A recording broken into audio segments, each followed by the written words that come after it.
Sir, I'll Yeah, live now. yeah, Live. it is live. Sir, I'll just share that screen. Yeah, You can give a small discussion. 1 minute silence also. 1 second, yeah, sir. Visible now. yeah, visible, visible. So even Bindu ma'am can also share something, because it's a great loss. Yeah, yeah, Sir, Radhakrishnan sir, please, you can officially start now. yeah, yeah.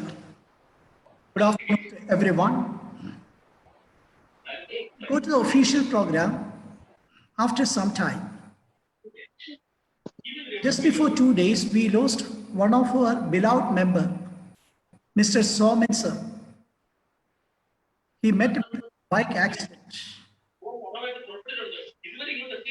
1 second, and sir. departed each one of us. And he was very close to many of us in the CAR team, and with Sri sir, everyone knows how friendly he was and helpful he was. And we were even planning, I had discussed with the officer, we were even planning one of his sessions. I was discussing with him and he agreed also. And throughout his, I think last 6 to 7 years, I had very close association with him. And whenever we contact him for any help, Somen sir was there to help us and guide us as a senior member.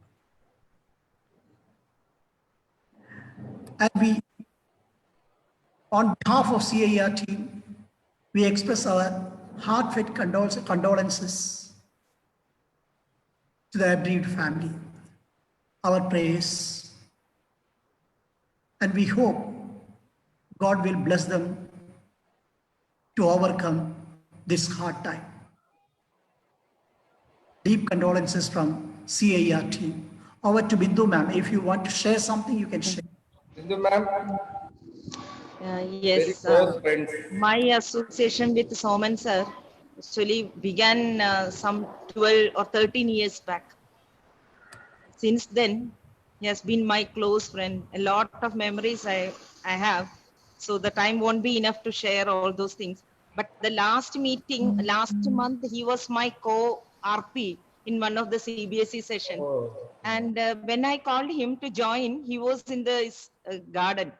He was having his own vegetable cultivation and all. He was, such a simple person, Badminton player having also. a dhoti tied on the head. And in the session also, he told me only one thing, Bindu ma'am, one thing I'm very much certain I want it. Then I asked, what is that, sir? He said that I want national anthem in the end. Just imagine the Oh, online session. So he was very good, insisting very to good. have national anthem. No one else has told such a thing to me before. So I was a little bit perplexed, how that could be possible. He said that I belong to Air Force. Yeah. So I'm very much particular about those things. And in the beginning, there was a prayer, and in the end, towards the end of the online session, he requested all the members to stand up, and we had a national anthem. And we used such a Bindu great. ma'am, He was not ready you to. remember our Thiruvananthapuram conclave also, he did the same thing at the end. You remember that, last year we had one principal conclave.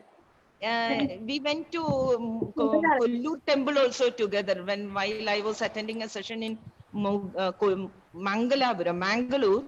We all went to Kollur temple, many memories. And such a simple person, he used to share everything to me also. So I don't Yeah. have words to, I don't Right, have right. any Very words. He sad, will very be sad. always alive, Yeah. alive only. We worked in the same Sahodaya, KPSA Sahodaya for 2 years.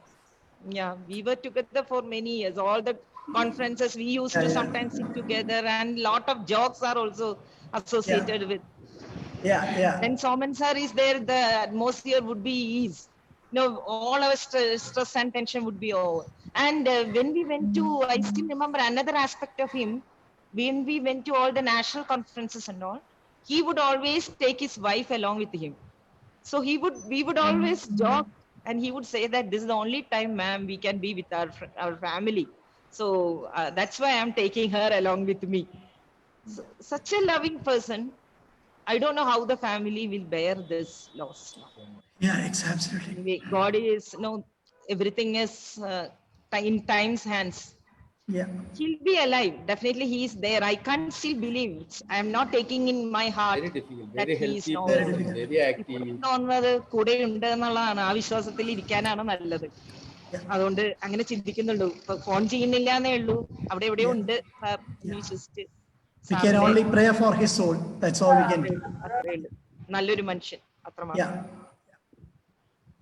Can Yeah, we Radhakrishnan observe? sir. Can we Yeah, observe please, that? yeah. Can we observe minute. 30 seconds silent prayer? That will be Please, better, please, sir. right? Please. Please. Let us start.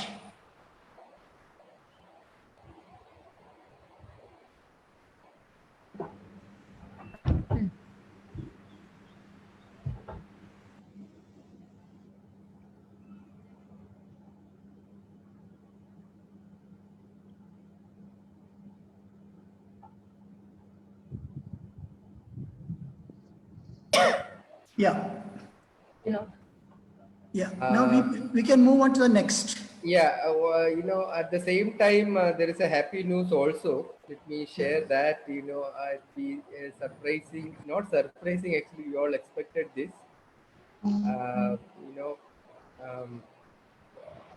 The CBSE award for our Bindu ma'am. Uh, 1 second, I'll just share a small this thing.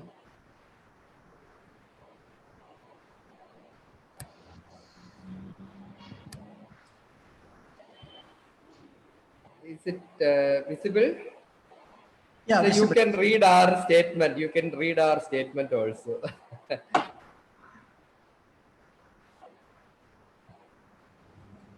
So, Bindu ma'am, many congratulations. You being a principal, students, parents, counselor. So, this is a message, a proud message from our side. We are proud to know that you have been awarded the CBSE National Best Principal 2019. This exciting news of your winning the award has filled us with extreme joy and pleasure. Yeah. Your sincerity and passion to excel has borne such a fruitful results. This award is just the beginning. I repeat, this award just the beginning of your glorious career. Ma'am, keep going. Excellent work. We are so happy. I got this news yesterday late night, and immediately I shared this to our groups also. Radhakrishnan sir, please add few more words. Yeah. I think the award has come to you much late. Yeah, very true, very true. Might have been awarded much earlier because your dedication for last 2.5 decades, no one can forget. And your service. And yesterday I was going through the Facebook. Yesterday or today morning, I don't know. Some of your students were commenting over there, posting out maybe same. And one of the student has mentioned that you are not only a teacher, you are a mother for me. And one single statement is more than enough to judge. You deserve it, really. So that I am telling, it's little late. Even though it's late, you got it and you deserve it. And as recent sir was telling, it's just the beginning of a great career and glory for you. And I know you conduct many webinars now during this COVID. You were helping the CBSE like anything at a national level, because for different CEOs, you were conducting free online sessions. And conducting a free online session time and again for the teachers. For that, we need a passion and also a commitment. And when passion and commitments join hands, wonderful things happens. And in you, we could see that passion and commitment, so that only this wonderful thing has happened and you got it. Today, even though we started with a sad aspect, now we are into a very happy moment. And the whole CAR team is very glad to be associated with you. And also we hope your support will continue for our services in future too. Once again, congratulations from Thank you. personal, my personal congratulations, and also from the CIR team. Congratulations, ma'am. God bless you for a great career in the coming days. God bless you. Congratulations once again. Thank you so much. much, ma'am. Thank you so much. Ma'am, you can Thank add you so much. two sentences along with that. Would like to listen to you. Then No we'll more, start. no words when our heart is full. Anyway, I feel that responsibilities are increased now all the more. Very true. Yeah. And I need to check myself again, I feel, because awards actually gives us provides an occasion for reflection. Where am I and what should I do in future? Yeah. More responsibilities. I believe that I have more responsibilities towards my school, my children, my fraternity, everywhere towards the cause of education. So I'll try my level best to improve. That's all. So with the love actually which you all have provided, I don't have any words because of that. Thank you so much. Thank you, Thank you ma'am. so You much. deserve it. Actually, it's not a Yeah. surprise for us. As Radhakrishnan sir said, we expected 3-4 years back. Yeah. This was, anyway, it came on time. We are very happy. In fact, Yeah. we all are slightly depressed, like sad because of Soman sir's issue. And this, came with a good news, and we are very happy. Ma'am, all the best. All the best Thank you. for your, this is a Thank wonderful, you, Jason. Thank you wonderful so much. moment. In Yeah. fact, it's a wonderful moment to share. Thank you all. Thank you to CEIR team. Thank you, Radharshan sir. I'm so Thank you. humbled and so honored. Thank you Yeah. so much. Thank you. Radharshan Thank sir, you. Yeah. Now we sir, can come to our, yeah. So come you to our, please welcome our Mr. yeah. Pradeep. Yeah, He's yeah. taking the session today. He connecting us with from Yeah. Bangalore. Yeah, yeah. So once again, good afternoon to each and everyone. Today, we have with us Pradeep Sahu, a great professional and educator in the field of IT, information technology. And you can see how passionate he is, because when we contacted, without any hesitation, he agreed for a session with everyone. And why we have chosen this particular aspect, especially because very few webinars only happened in the country on this particular topic. Even though CBSE is emphasizing its importance, and not only CBSE, even the new education policy, National Education Policy 2020 also mentions about it. If I say just mentioning, it is wrong. It very clearly states that from grade 6th, coding will be in schools. And many people, including the principals, teachers, parents, students, many people doesn't have a clear idea about what is this coding. So we hope Pradeep Sahu sir's session will help us all understand, or he will be able to introduce the topic to us at least. Then we can go ourselves and learn. And when I speak about Pradeep Sahu sir, he is professionally a mechanical engineering graduate from Bhubaneswar.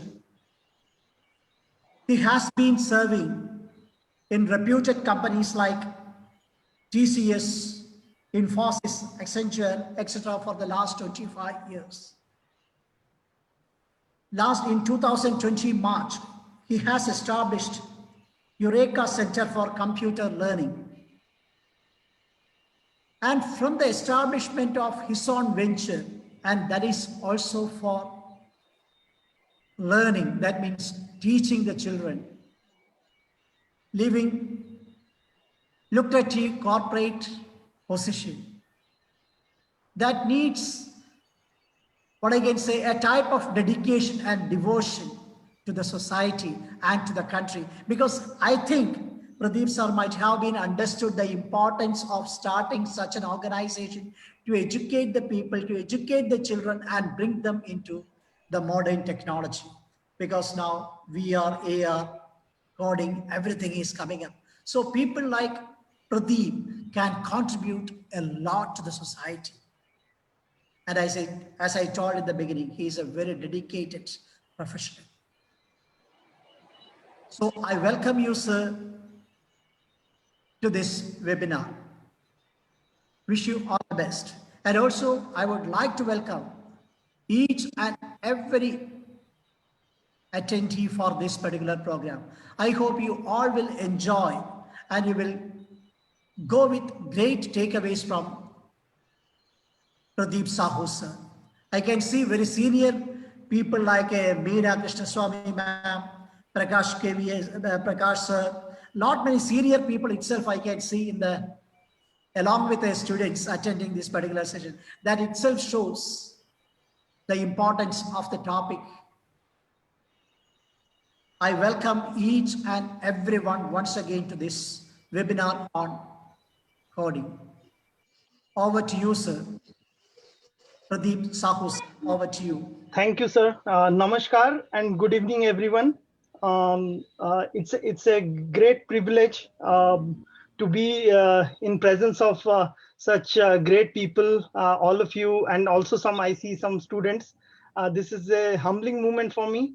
When I mean, it was about 29 years back, roughly about 29 years back, is when I was actually attending a matrix algebra mathematics class. That's where there was a problem for matrix multiplication. Those of you who might know, and that is where this idea came to my mind that okay, why am I trying to do this matrix multiplication? Is there somebody who can help me do this multiplication easily? And that's when I was exploring, and someone told me it's about 29 years back. Someone told me about computer. And that was the day when I figured out that to learn the power of computer, I had to go cycling 15 kilometers every day to an institute. Probably that was the only institute in the city to learn coding and learn about computer. So with that beginning, I started my journey for computing and coding. Today, as I see so many of you, especially the young children here, I'm really humbled, and I think that during this session, I will try and share my experience with all the educators that are present here, and probably try and create some spark in some of the young children that are present here. So thank you for giving me the opportunity. Everybody, CIR especially giving me the forum. Thank you. I will get started. I will share my screen if that's fine.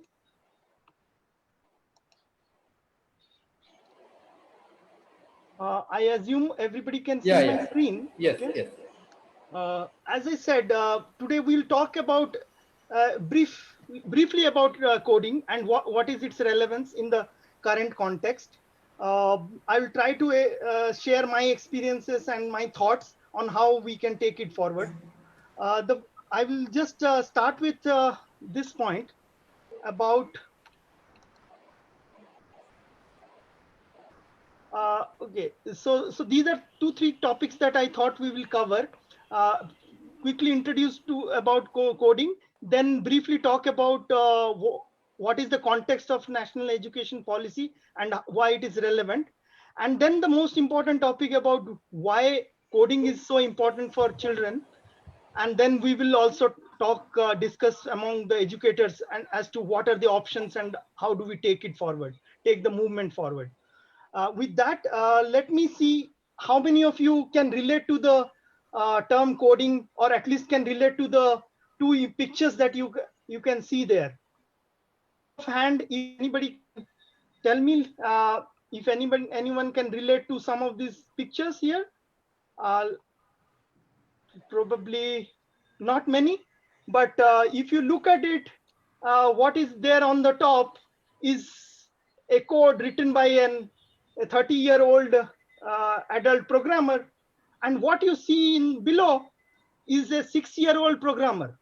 Okay, somebody who is a 6-year-old child who has written this program. So with that, I will try to see if all of us can understand what is coding. And sometimes it is actually also called programming. And you actually can interchangeably use that term. In very simple terms, if I try to explain what is coding or what is programming, it is nothing but creating and writing structured instructions for a machine-like computer with a goal to achieve some task, which we think that the computer can do it for us. And I wanted to highlight two things here. One is writing the instructions. Then the other keyword is structured instructions. The structured instructions in such a way that the computer or the machine basically understands your instructions and follows it to achieve the task that you want it to do. That's the key. So essentially we are talking about writing an instructions like a mother giving an instruction to a child, asking him or her to do exactly what she wants to do. A teacher giving an instruction, very similarly, we as humans trying to give an instruction to a machine to follow exactly what we want the machine to do. And that instruction or that set of instructions is nothing but called computer program or computer code, right? And that is what the process of writing and giving that instruction is what is called as the computer programming or coding, right? If all of you know, like human languages, like humans giving instructions to fellow humans, similarly, when humans want to give instructions to computers, there are specific languages, okay? So meaning there are different languages, and computer scientists have created several languages which you could learn, very much like we learn Hindi, English, Malayalam, or any other language, French or anything, to communicate between ourselves, right? Similarly, to be able to communicate with computers, we try and learn some languages, which is what is coding all about. So two parts to coding: writing structured instructions and then writing it in a language that computer will understand. These are the two key points about coding that all of us need to learn and know in order to understand the power of coding. Okay. Just to show you what the power of coding is, if you look at it today as we speak, coding runs the entire connected world. The world runs on coding. That means if it is, we are talking about farming to space travel or from telecommunications to healthcare, everything that you do is run by computers, and behind the computers, everything we have a coded program, and there is somebody who has coded or programmed that computer to do something. As we talk about the situation we are in, COVID, many of the scientists are actually trying to develop vaccines. But in order to help them develop vaccines, you still see computers helping them crunch the data. Without the computers, if the vaccine would have taken 20 years, probably we can still hope with the help of computers and the code to develop the vaccines in probably 1 year. So that's the power of computer. If somebody is playing a mobile game, or you are talking to your parents, they're 1,000 miles away on a phone, or if you are watching a TV, or as we speak, it is streamed worldwide on Facebook. We are doing a video conference on Zoom.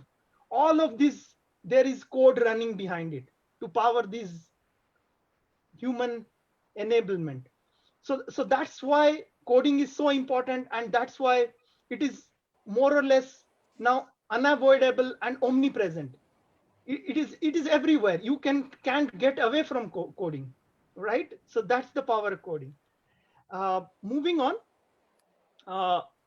just wanted to kind of connect to what NEP is, and a few brief points from NEP and how that is relevant to the world of coding, and how we can incorporate or connect the world of coding into the NEP, and why NEP has introduced some of these concepts.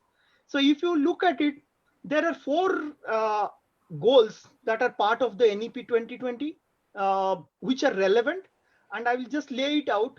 One is to develop the aspect of logical reasoning. Then the second one is computational thinking. And if time permits, I will talk a bit more about computational thinking towards the end. And then these are the two key vital goals that we want our children, the future, to learn at the beginning of their development years, right? When they're growing, these are the two key aspects: the logical reasoning and computational thinking is what we want our learners, young learners, to learn at the foundation of their life, actually. And then the two other aspects is about the digital literacy and scientific temper. Being able to be digitally aware, benefit from the digital world, that benefit from the connected world in whichever aspect they do. If they are into arts, they are into science, they are into technology, or they are into research, or they are into farming, they are into doing anything, any business, anything that you do, you are pretty much need to be digitally aware, you need to be digitally literate. And those are some of the points that you need to develop in all our children and learners. And then the last one is about the scientific temper. Yes, we know scientific temper is a very important aspect. I mean, from our heritage, from our ancient days, we did have, but the focus is somewhere a little bit diluted. But we need to bring it back, and to make sure that that focus comes back to our children. And as educators, we will need to do whatever required to bring that back. And we'll talk about, when I explain about coding, we'll see how coding is an enabler, is a very key enabler in achieving some of these goals that are outlined in NEP 2020. In fact, these will drive our future, just to say the least. Right. So moving on, a few key words of inspiration from people as powerful and as intellectual as Stephen Hawking, for example. I think everybody knows, probably there is not a single topic or an subject area which he has not mastered. So people like him, how much importance they are laying to understanding the skill, or the art, the science, the skill of programming, right? He considered the basic computer programming skill as a 21st century skill that is pretty much essential and mandatory for everybody, every child to learn, irrespective of what every child is aspiring to be. Okay, so this is Stephen Hawking. And then this is about Steve Jobs. Everybody knows, probably, that is the largest, one of the largest enterprises of the world. But more than that, the innovation, the creativity that Steve Jobs created, the foundation stone he laid for Apple, that is his vision, and that is his vision for the world. He says that everyone should learn how to program a computer, because it teaches you how to think.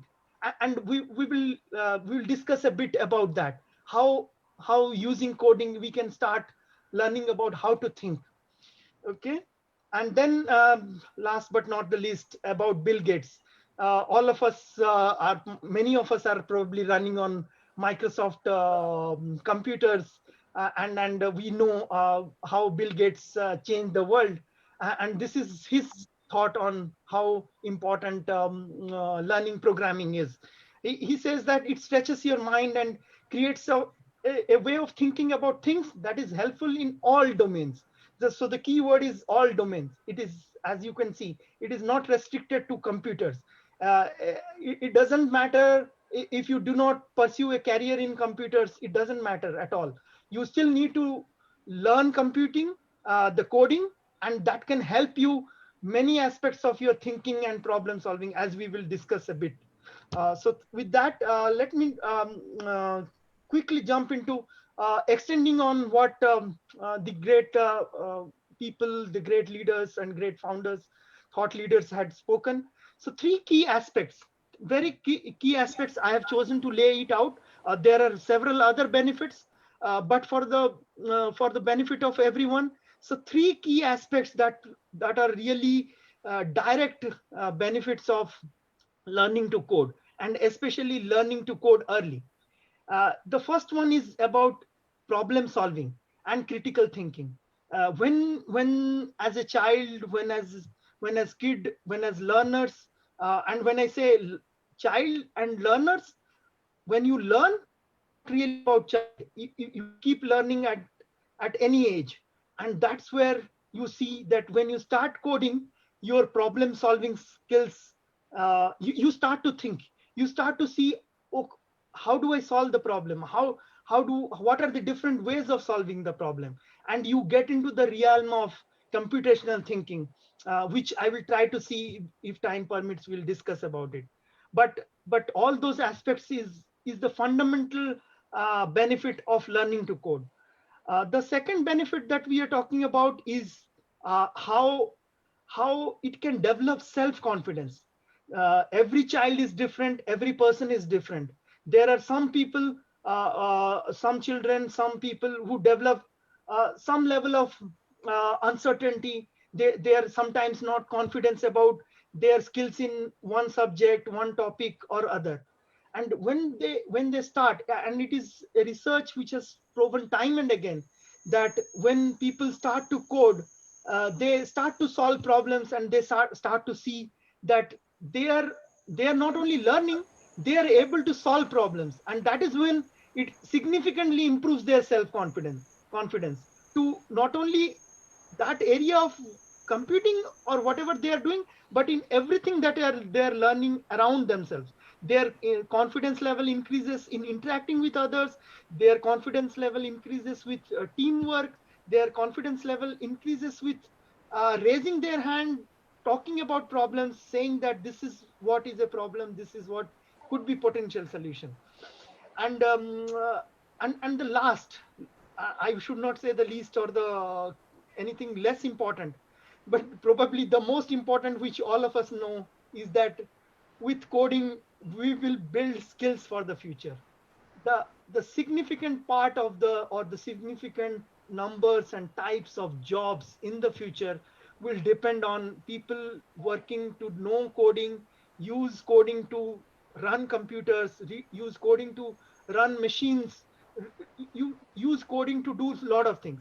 So significant number or the percentage of jobs in the future will be about applying coding, applying the knowledge of computers, applying the knowledge of coding to be able to code, to create solutions for the future. And that is why we want to bring that level of skill building, the level of experiential learning uh, to the beginning of our children. Okay, moving on. The question which comes next, okay, we all know the benefits of coding. We understand the importance of computing and the connected world. So how easy is it to learn? I mean, is it easy or difficult? And where do we start? When do we start? So these are some of the questions which comes to our mind as learners, children, as educator, as parents. Everybody thinks, is it easy, is it difficult, should I learn, should I not? Probably I will try and give a few example in the short couple of minutes to relate how we are trying to teach children about coding. And as I, if you recollect the first slide, I explained the picture I gave.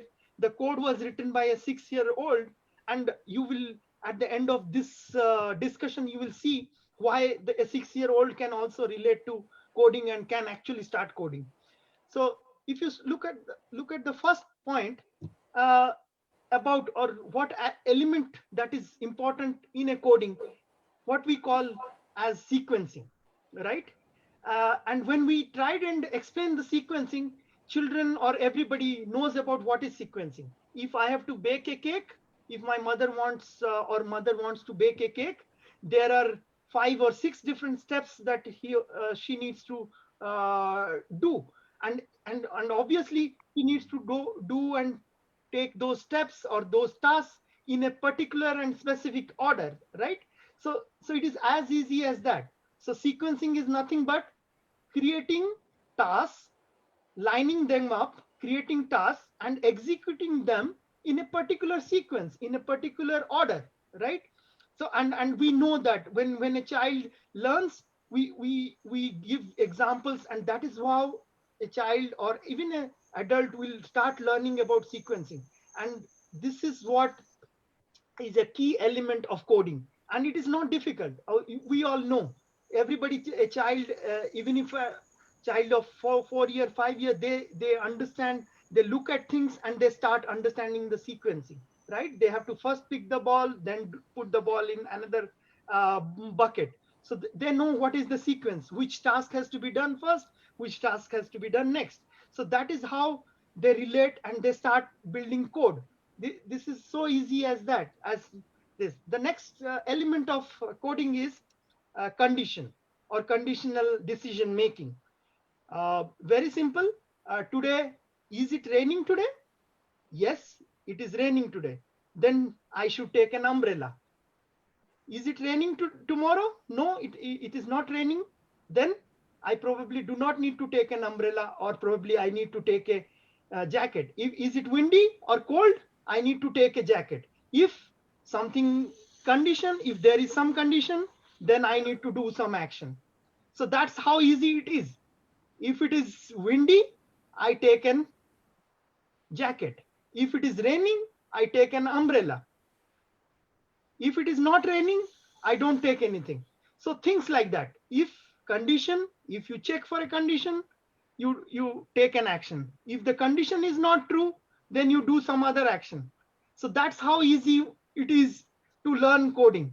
So that's how children learn, even adults learn, and everybody learns. The next aspect of programming or coding is repeat. If you all can see my screen, very simple story. Probably I can't imagine anybody in this meeting here who has not seen this story, or at least has not framed this story in your mind, right? This is the clear example of repeat. A crow, it wants to solve a problem. It wants to drink water. And what does it do? It puts one pebble or one stone in the water. And what does it do after putting one pebble? It keeps on repeating the same activity, same task, until the water rises up. So repeat until, repeat a task until the water is rising up. As simple as that. This is how you solve a problem. You break the problem and the solution into a task, and you know that by repeating that task, you can achieve your end goal, right? So that is what is this coding, and you this element of coding to solve a problem, right? Moving on, next topic is about logic or logical thinking. Again, very simple game. We all played, everybody, I think, the tic-tac-toe game, right? We say, how do we win? What is the logic? That all three, one, across, second, across, and third, all three have to be in linear order. All three have to be crossed, one adjacent to the other. So one cell is crossed, the next cell has to be crossed, and the next cell has to be crossed. If you do not have and x and x and x, you don't win. If you have x and x and x, you win. The other person loses. So these are some of the elements that form the foundations of coding, which helps us build computers and give instructions to computers. I will pause there a bit. If there are any questions, I can take. If the organizing team, if there are any questions that needs to be addressed, more than happy to take it up now, or if I can move on. So far, there is no questions in the chat box, but I have a question. Sure. This is online possible because now everybody is interested in this coding. Everybody is serious also. Right. But in this pandemic, how one can learn it? Can you please explain it?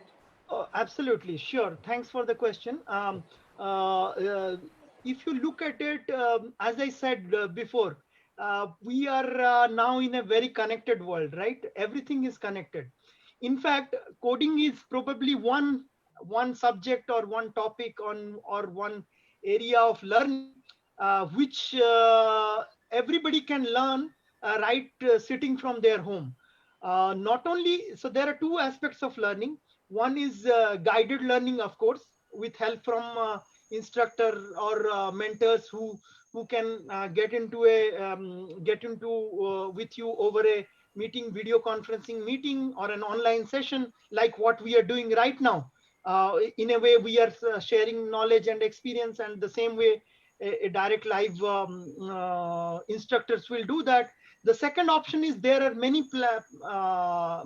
platforms available where with a little bit of guidance from parents or teachers or from other external instructors, students can easily start learning on their own. That means they get onto the platform, they will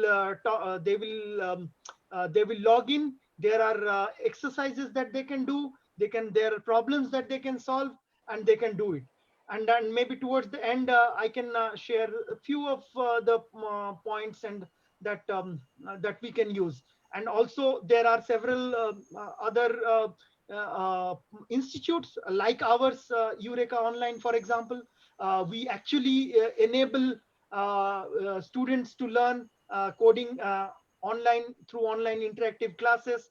So that way it makes them very live and easy for them to learn coding on a structured in a structured manner over a slow pace and over a distinct period of time. In addition, of course, as a classroom session in all the schools or all the educational situation, some home schools or in the formal schooling education, we encourage. In fact, Eureka Online is one. It is our mission now to help train the trainers. That means the educators or the parents who are actually can take this mantle on themselves to be able to teach the children about the power of coding, and more importantly create that interest in them about coding, so that they at some point they will become self sufficient to learn on their own.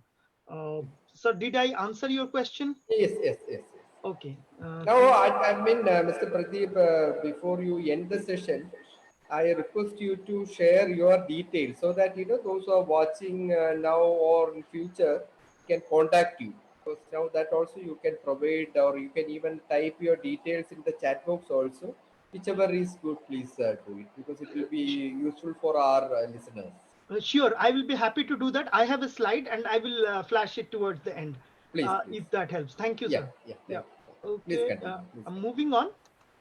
Moving on.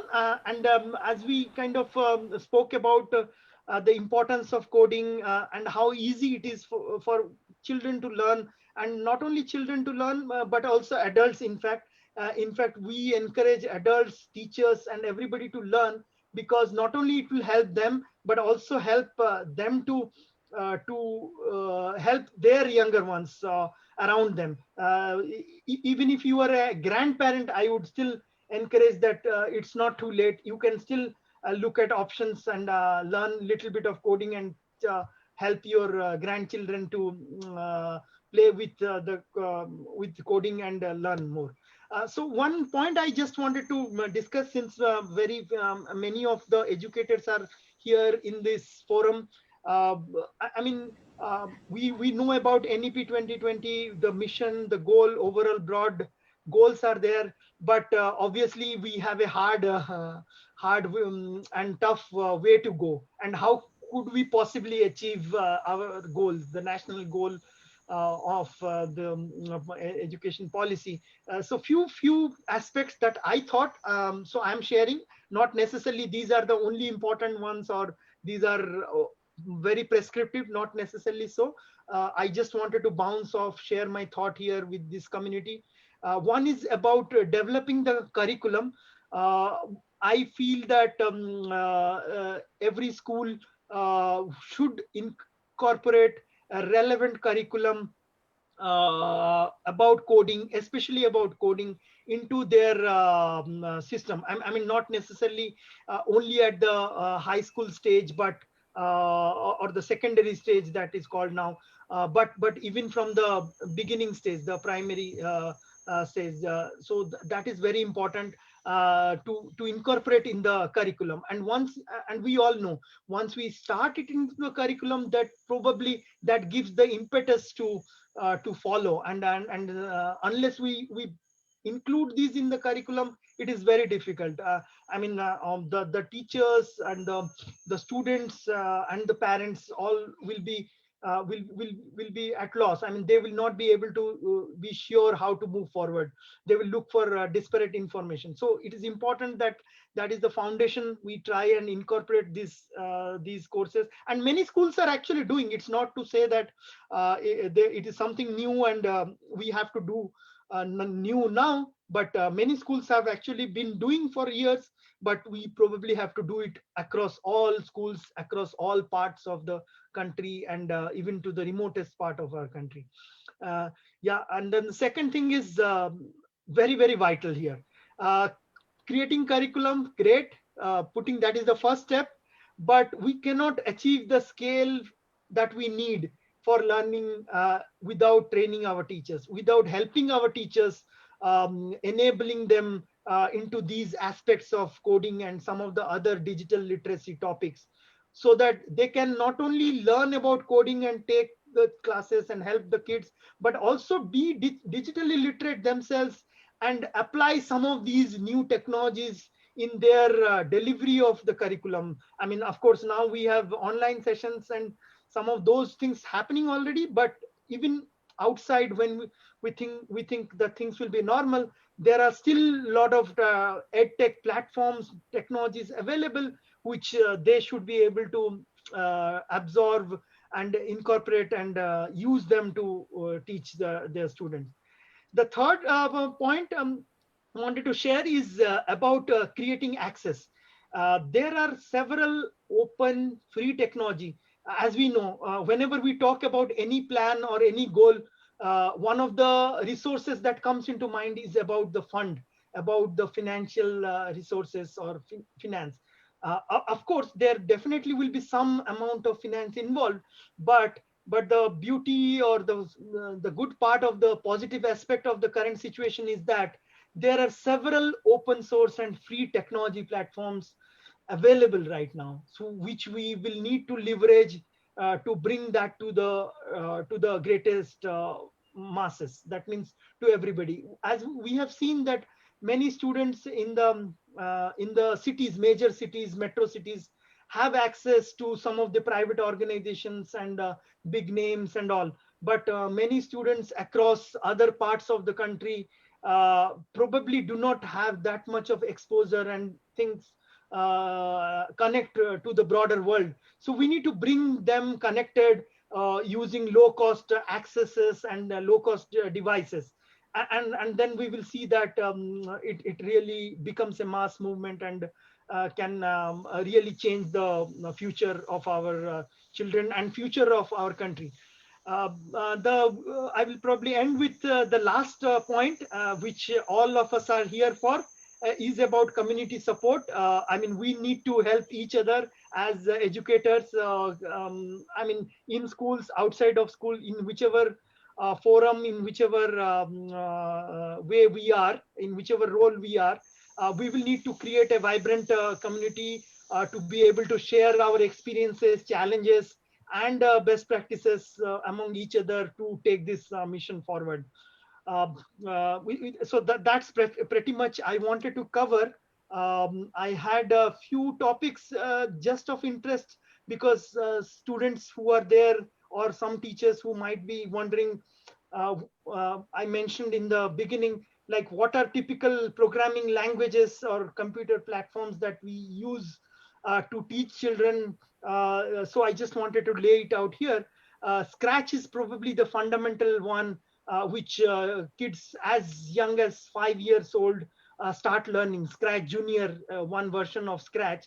We use that to teach coding to children, and then as they grow, we have Python, Java, and some of these HTML, CSS, and JS. I mean, obviously we can't cover all of these topics in detail now, but just to give you a very high level idea of what are some of these platforms. And as I mentioned, all of these platforms are actually free.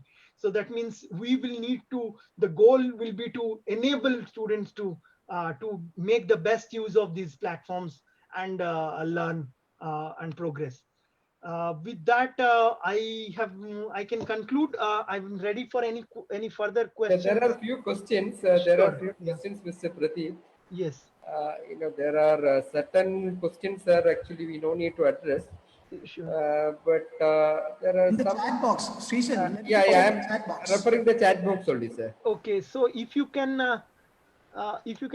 moderate for me, that would be helpful, so that Yes, I will do that. I will do that. Okay, that would be helpful. Thank you Go to so the chat much. box. I'm starting to Now, see. which is programming language good for software or apps? Yeah. Sorry, what is the question? Can you please repeat? Which is programming language good for software or apps? Okay, good question. I mean, if you refer to this slide which I just presented, to begin with, I mean, if I don't know where the person is at what stage, learning stage, how old the child is, but depending on your age group, let me present this option. See this slide here.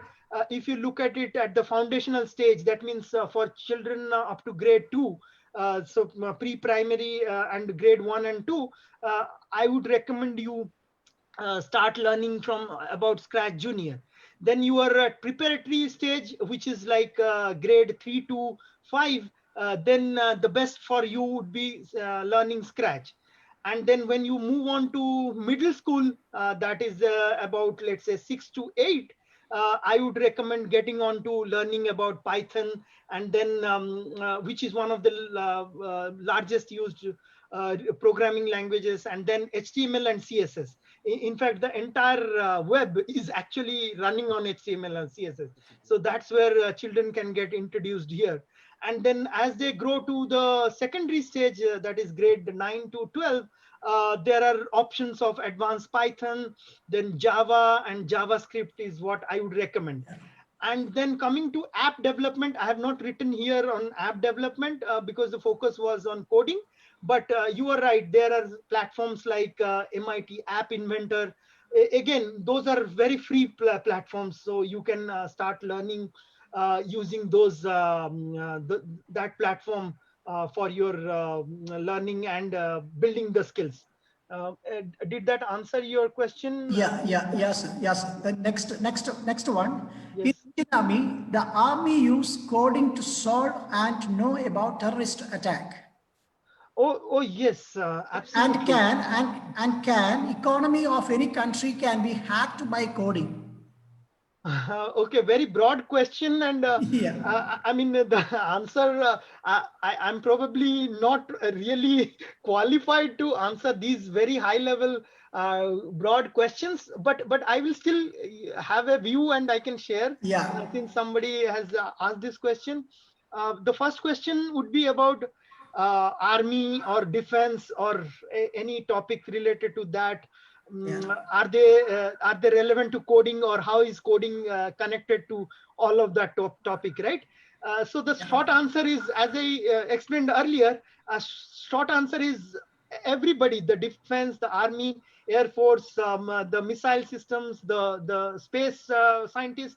Everybody is using computers, because without the absence, I mean, in the absence of computers, to complete those programs, complete those calculations, complete those mathematical analysis, you will take probably ages. You will take ages. Not forget about years. You will actually take ages.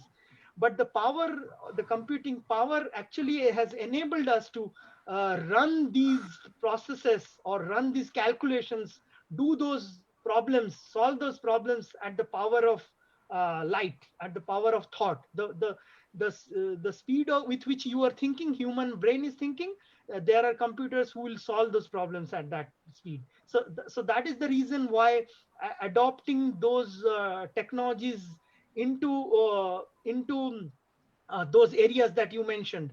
Facial recognition comes to my mind as a technology which is now become very much adopted now. So facial recognition is very much used now by all defense and security agencies to identify criminals and people of different motives. So that is one. So that's the first question. The second question is about economy. As you all know, economy is a very broad subject. Economists themselves are also divided. There are different theories and views about economy, right? When about one policy, one economist think that that policy may be good or bad. There is a counter view saying that this policy is actually not good, but it is hampering. So it's a very broad subject. Very few people actually have control over it, and I don't know. But to be rest assured that a lot of the data and the processing and the information that economists rely for sharing their thought and proving their theories actually use computers and data sciences. So they crunch a lot of data. Say for example, the stock data for the last 20 years is used to predict, okay, what could be the future stock index in the next 5 years or 10 years, or what are the events in the world which is impacting or which can probably impact stock market or the economy of a country. So all of these are connected, and the short answer is there is a code behind all the answers to your question. Right? Did I answer your question? Maybe not. I think, yeah, that is the best shot I could give. I think the question, the person who asked the question might have been thinking about how the financial transactions, security of financial transactions can be impacted because of coding. Okay. Now security, in the case of this stock market or bank transactions. Yes. So yes, sir, I want to ask that. Sorry. Yeah. Can I go ahead with the answer? I mean, what my my short answer is that to keep data secure, whether it is financial data or even otherwise different type of data, defense, many. So there is some concept called data security. And all of us know that there are trillions of bytes and megabytes of data available in the world. We produce every second. The amount of data we produce is probably the amount of data that was produced in the last 100 years. So that is the status of data that is getting generated. And to keep them secure, there are technologies, very, very advanced technologies that are coming up to secure the data. But at the same time, there are hackers or people who are using technology for their ulterior motive, with the wrong motive, to break into systems, trying to steal data and do using phishing and different other security scams. But just to summarize, while scientists are working to secure the data using computer algorithms and computing power, there are also similar people who have exceptional knowledge, exceptional brain, but they are also working hard trying to outmaneuver the good intention. So that is going on in parallel. And there are technologies like blockchain, for example, which is making financial inclusion and financial prevalence much more easier and much more commonplace for people. So I mean, short answer is the two things are going on in parallel. There are few bad people and there are many good people who are trying to build the systems to make them stronger. Yeah. We can become better literate, technologically literate. Yes, That is the only way. two things. One is we can become better literate so that we can safeguard ourselves, especially for children and others as we grow. The second part is we want our children to become those good scientists who can help the world prevent all problems from these bad people, right? Right. So, Yeah, you have answered it, sir. Then Yes. another question, sir. Can we develop computers which use exactly the same language we use? That means the natural language. Yes. Okay. Very good question. So I'm glad that our children and our friends here are talking about it. In fact, as the computer, the evolution of computer and the power and the technology behind computers has evolved over a period of time. Right now, we actually have the natural language processing capabilities created, those have become kind of adopted by various business applications, various business situations. So short answer to your question is that yes, absolutely right. We want to get to a state where you actually do not need to write all of these programs or technologies that we are talking about. Probably you think about what you want and that should happen. But we are not there yet, but that is the ultimate goal. Your vision is right, and we want to get to a situation where as I speak, I will be able to instruct the computer and everything should work. In fact, a short form of that vision is what you see in voice recognized devices like Alexa, Siri, and all, which you find in your mobile phones. What they actually do is they take your speech, they recognize your voice, they break down your voice into structured commands, and they still break down into structured commands and programs or instructions which the computers can then understand, and then they do the task and then return it back to you with a response. So in some sense that is already in place, but we need to get to a place or get to a state where I mean, we probably do not need to write programs. Everything else we can just speak out and things will happen.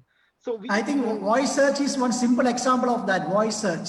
Voice search, yes, exactly. So same thing. Voice search, the Alexa, the Siri, all of those things that we have in our mobile phones right now. Every mobile has or Google's search voice search, everything.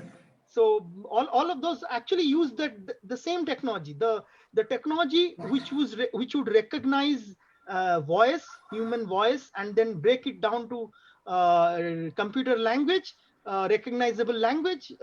That took time to evolve, but now it has become a commonplace and it is now adopted into everyday equipments and devices. You actually watch TV using Alexa's voice search. You look for a movie or look for a serial or look for a news, all of that using voice. You pretty much read out your mail, you do all of that activity using your voice.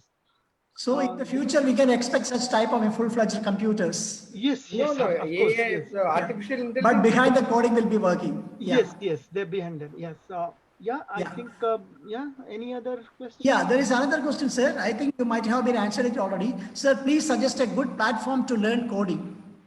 I am flashing this on my screens, right? This will give you an answer on age group. If your students between from age 0 to grade 12, I would say this is the breakdown. I mean, I can. Okay. I mean, on a very high level, I could tell this, but please don't think that this is prescriptive and this is limited.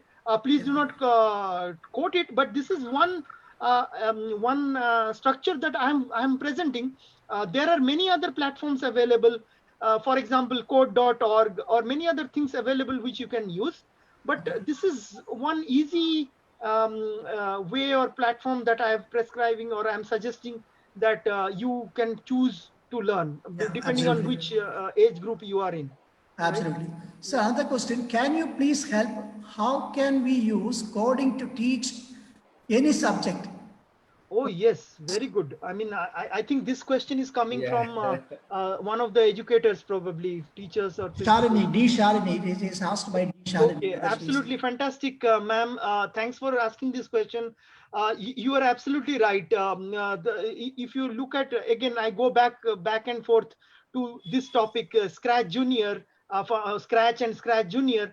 If you look at it, that platform, I can show an image of that logo here, Scratch. This is Yeah. the platform. This platform actually is a free platform, but this platform actually has been used to teach kids various different subjects, not only about programming. They actually do the programming, but they learn about many different aspects like storytelling, aspects like social ethics and social thing, aspects about environment and pollution, and about earth, how to be socially responsive, aspects about science. For example, you could show them a ball moving. Yeah, what is the trajectory of the ball? Ball will follow when the ball is thrown. So physics, mathematics, all different aspects, art, painting, all of these topics are actually can be used or can be taught using these Yeah. foundation tools and platforms. And that is precisely the reason I was saying that we should incorporate these tools and platforms into the Yeah, curriculum, absolutely. so that it will help teachers as well to use them, or use them for spreading their knowledge. Yeah, yeah. Then another point mentioned is when we adopt any programming language in school, it should not be outdated when they are going to career. Please suggest such programming language it will be useful for their career. Okay, very good question. Again, what I have laid out here is an example of what is available as of today, and what is the latest and greatest. Let me explain that with a quick example. So this Scratch Junior and Scratch were probably not there when I started 29 years back. So you are right, but they are there now. In fact, I never learned this when in my career as a professional. But in order to be able to teach children, I found these as the fundamental and the most latest and greatest platforms, and the easiest platform to teach. And that is why I adopted them to answer your question. So these are probably one of the latest and nice platform to learn programming. And then as the children move on, if you look at it, I mentioned about HTML and CSS. This is the world is running on HTML and CSS. When we logged into the Facebook, the page that you loaded, that page actually runs HTML and CSS. So you can imagine that is probably there is no way you can get away from HTML and CSS.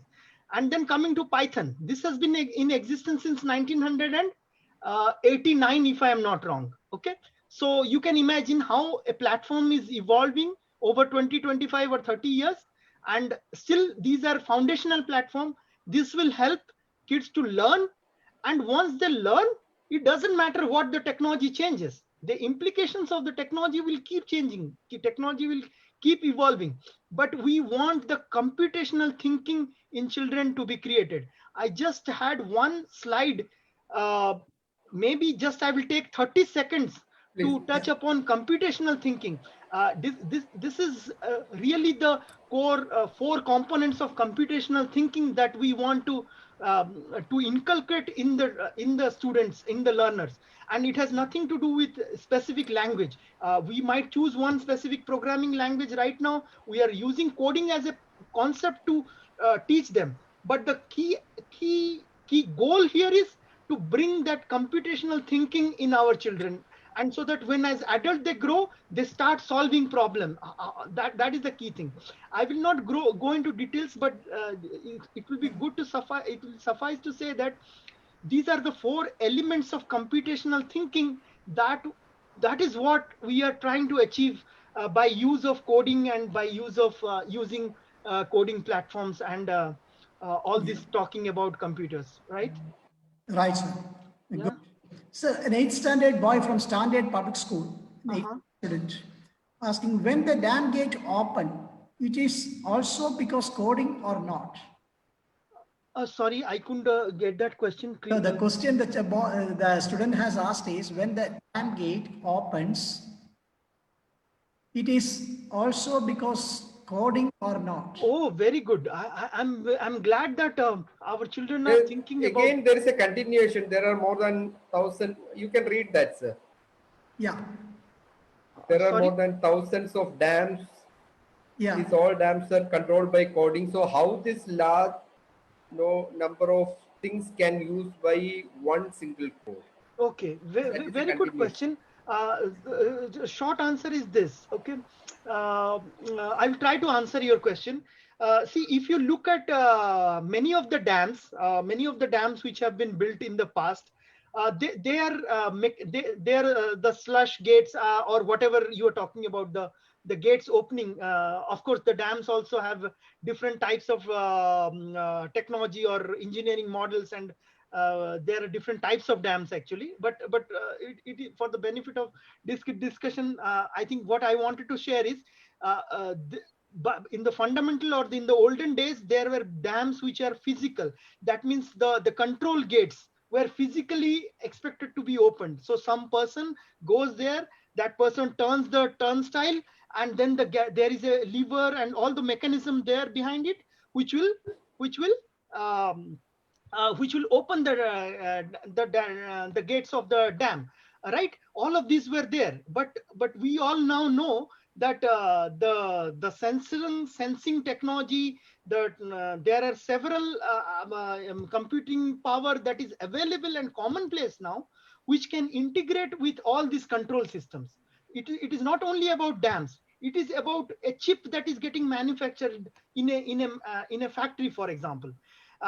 I can give you an example of a very interesting thing which we just concluded last week deploying. For those of you who know honeybee farming, right? If you know honeybee farming, the beehives are kept in kind of a boxes, right? And if you are aware of it, the moment the temperature, the ambient temperature increases, what happens is the wax, the honeybee, the beehive, the wax starts to melt. So what happens is the honeybees, they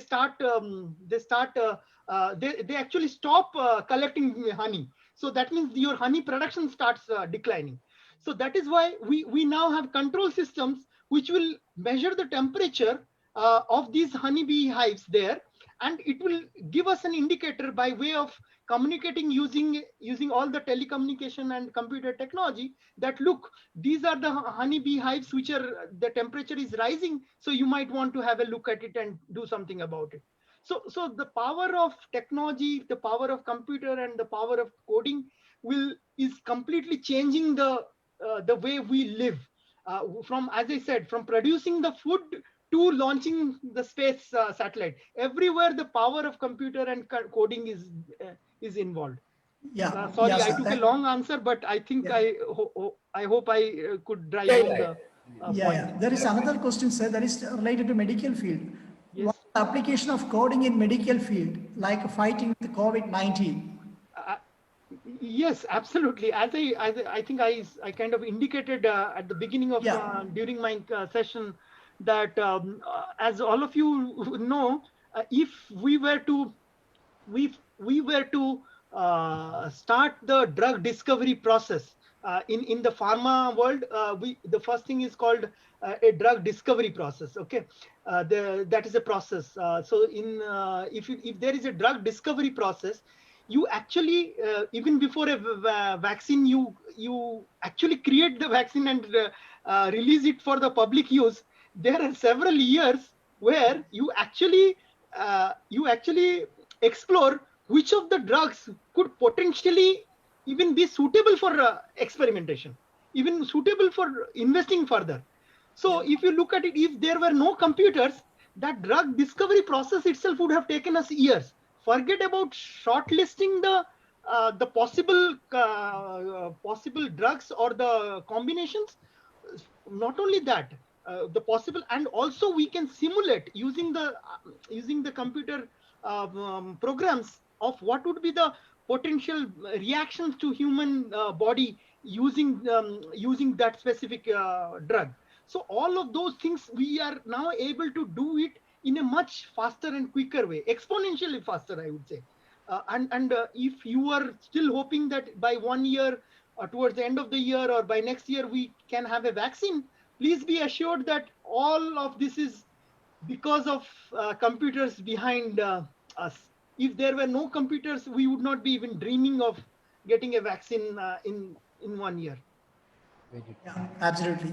Mr. Prakash KVS, sir, I'm watching you are a key listener. Would you like to ask some questions to Mr. Pradeep, Mr. Prakash KVS? Yeah. Prakash, sir. Namaste, good evening. Namaste, good evening, sir. It was a wonderful session, Pradeep. Yeah, thank you, sir. Explained it in a layman's language, Yeah. very easy to understand for parents, students, and everybody. It was awesome.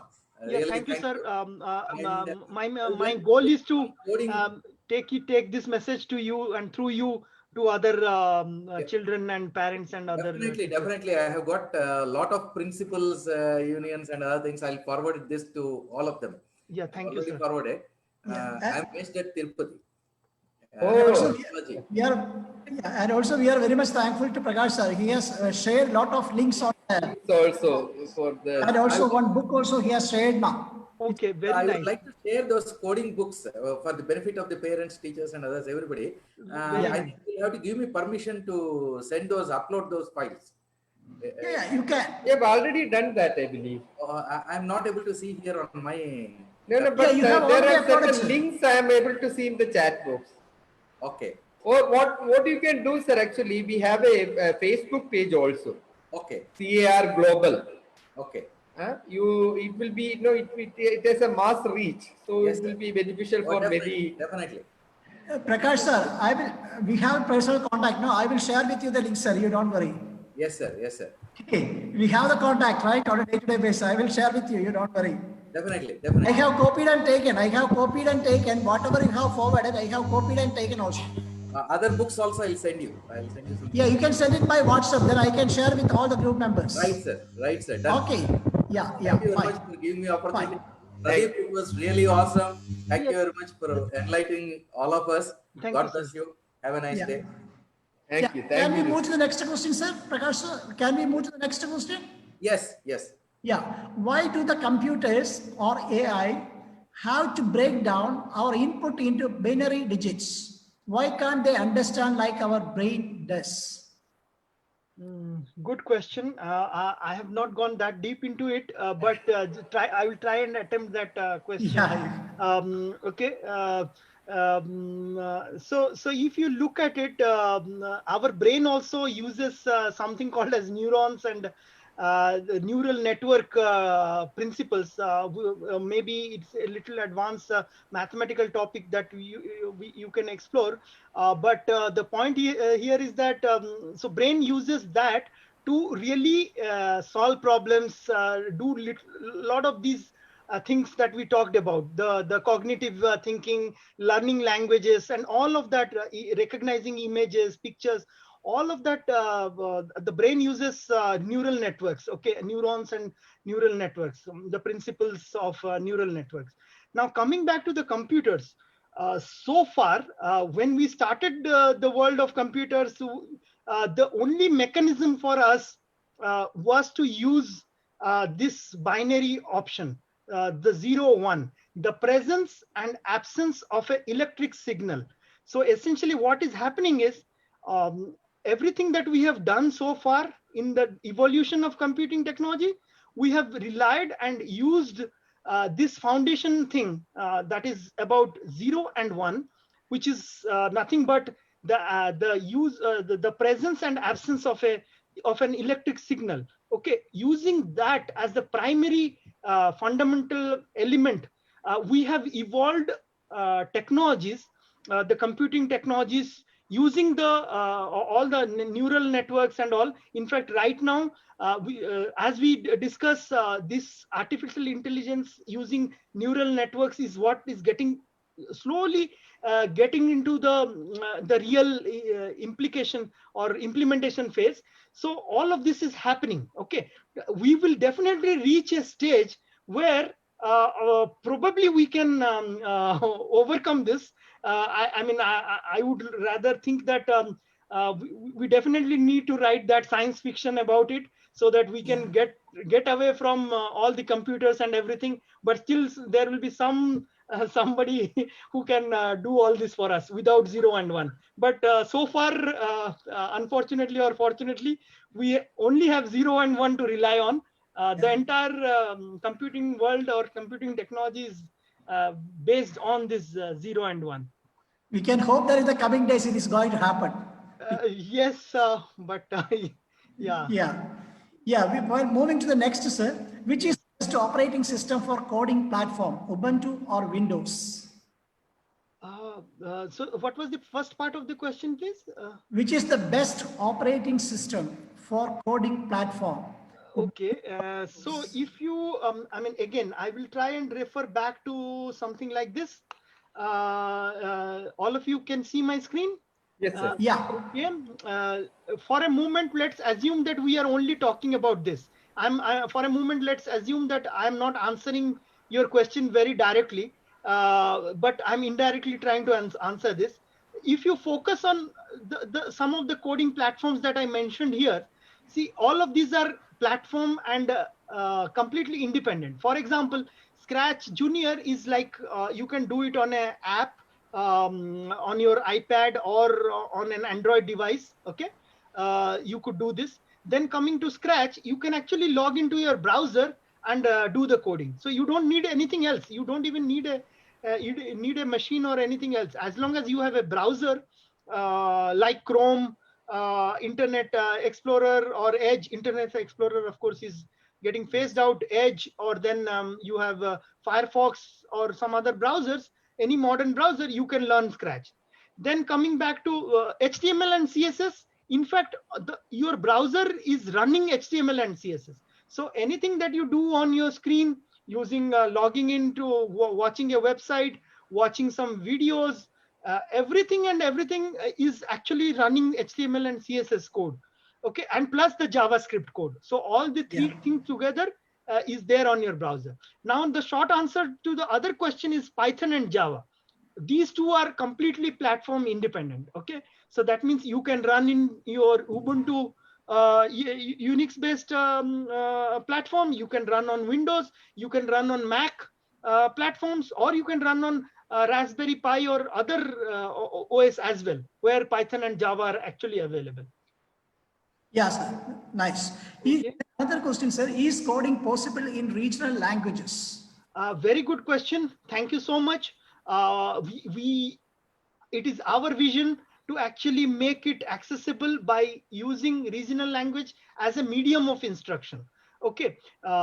Unfortunately, many of the languages, while they support other languages for the development of applications, but sometimes the coding and all you will need to only do in English.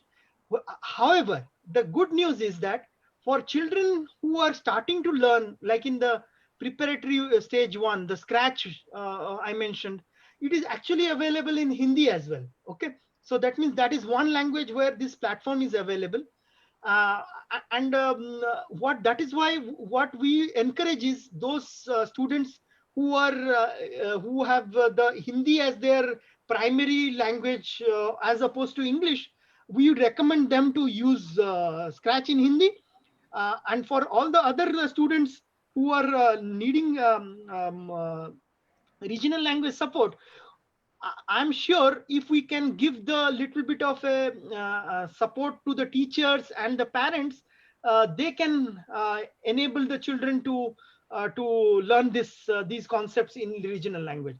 And once they learn this, then learning Python and other concepts will become very easy, even though they are not available in regional languages.